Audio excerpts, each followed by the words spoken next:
Hello Cancer! Welcome dito sa aking channel, Kapalaran 888. Welcome guys!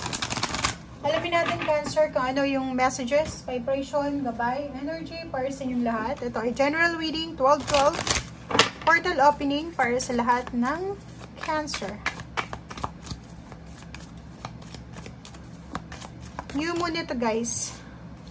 Lighten up, sorry. Ano ba yan?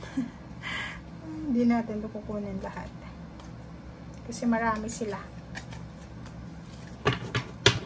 Nakakaloka yung Cancer.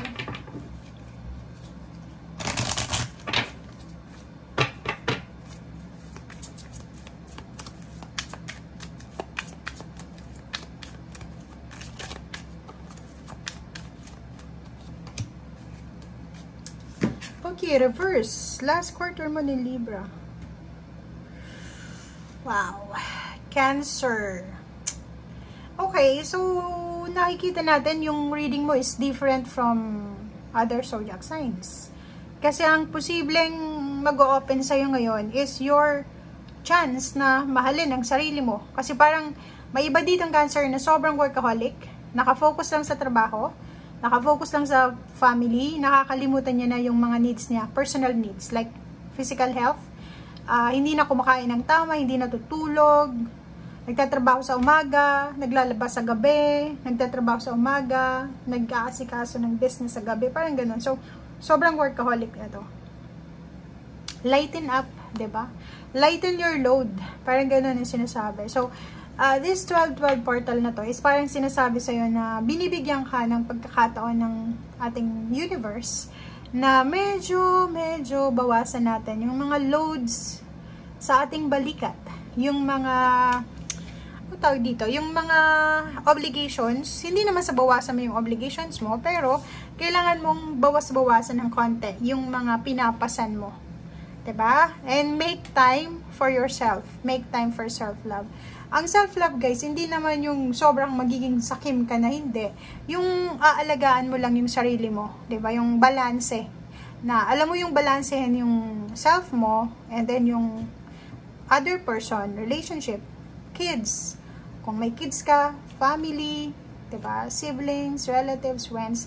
So parang ang sinasabi ng baraha dito is kailangan bigyan mo ng oras ang bawat isa, 'di ba? Hindi naman like, hindi ka naman siguro parang kalabaw na yung kalabaw, di ba? Walang pahinga yan. Okay? So, dito sinasabi na make time for yourself. Make time for your health, relaxation, or kung ano pa man ta. Ako, ano pa man yan. Ako, bulol na naman ako.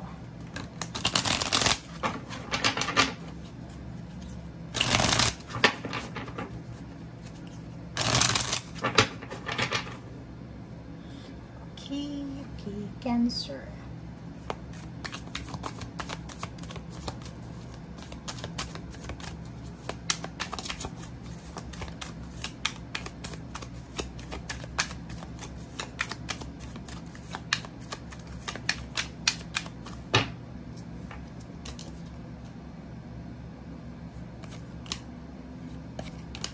Okay.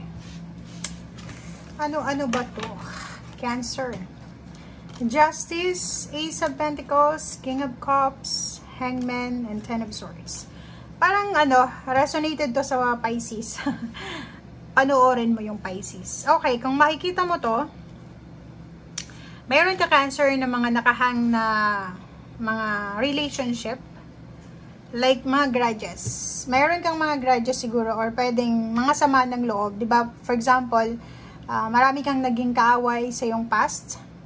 Pwedeng maraming kang mga nakasagutan, disagreement, or kano pa man na hindi mo yung nakakalimutan. So, kahit may mga chances na nagkabati-bati na kayo, pagdating ng araw, yung taong yun na nakaaway mo from your past, parang magre-revenge ka sa kanya in your own way. In secret, diba? Parang gano'n. So, nako, kailangan mo na daw napakawalan itong mga insecurities mo, mga nakahang na mga pain and heartaches. Kasi itong Ten of Swords, kailangan na ng ending eh. Kailangan mo na ng tapusin yung mga pain and heartaches, yung mga unhealthy relationship, unhealthy habits.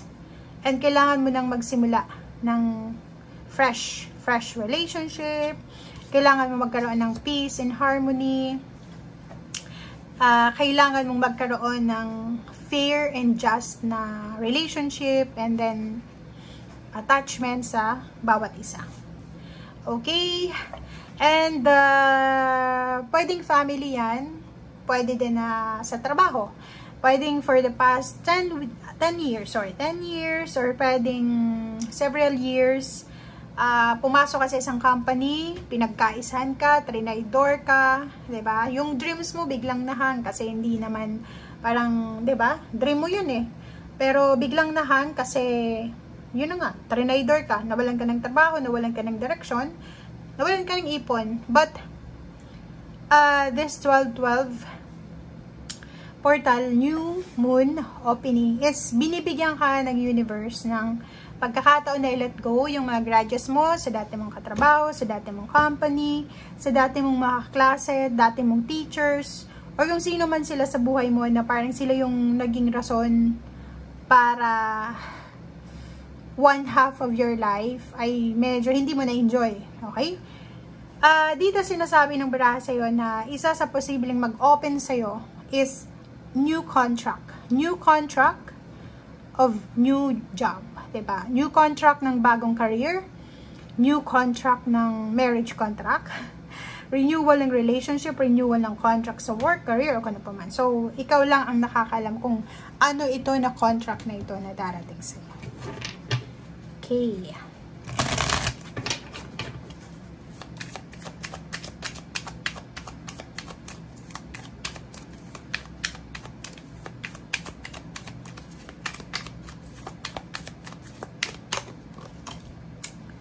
Okay. So, dito guys, sinasabi ng barahan na medyo understandable ito. Kasi maraming nangyari sa'yo from your past na parang inapi-api ka ng mga tao dahil wala kang pera. Marami kang mga kakompetensya, kaaway, kahirapan sa buhay na pwedeng yun ang rason kung bakit hindi ka makamove on sa mga pain and heartache, sa mga kung ano man to na nararamdaman mo. Okay? And etong 5 of Pentacles na to, kung ano man ang scarcity natin sa pera, pangangailangan sa ngayon, wag daw natin yun gamitin. Sorry guys. Wag daw natin yun gamitin para mag-take revenge. Okay? So, be at peace guys. Nandito yung King of Cups, kalmahin mo yung emosyon mo. And 9 of Wands, nakikita natin dito na may iba sa inyo dyan na yun. Sobra kayong workaholic. Sobrang tinatapos nyo lahat ng trabaho. Mabilis kayong magtrabaho. Mabilis din kayong pagod. So, medyo pagod. Medyo makakaramdam ng pagod yung iba. Pero, sinasabi ng bara, huwag kang titigil. Diba? Huwag kang titigil. Pwede kang magpahinga. But, tuloy yung progress. Okay? And nakikita natin dito kung kailan ka may iba sa inyo Cancer na kung kailan kayo mag-iisip na mag-resign, tsaka kayo bibigyan ng opportunity ng inyong company or ng inyong boss. Kung kailan kayo magsasabi na pagod na ako, kailangan ko magpahinga, tsaka doon lalabas yung progress. Diba? Four of Swords. So, sinasabi ng Barasir dito guys na Chariot card, may travel dito. May travel na pwedeng ibigay sa yung universe sa 12/12 na to onwards. Mayroon din dito na travel dahil sa work, or pwedeng may iba sa inyo dyan na nasa ibang bansa, or pwedeng nasa trabaho ngayon habang nanonood kayo. Kayo ay bibigyan ng pagkakataon ng universe na makauwi sa inyong pamilya this holiday season, or makapagbakasyon para makapag-relax. Okay, so kung resonated ka dito, comment down below. Thank you guys! Bye!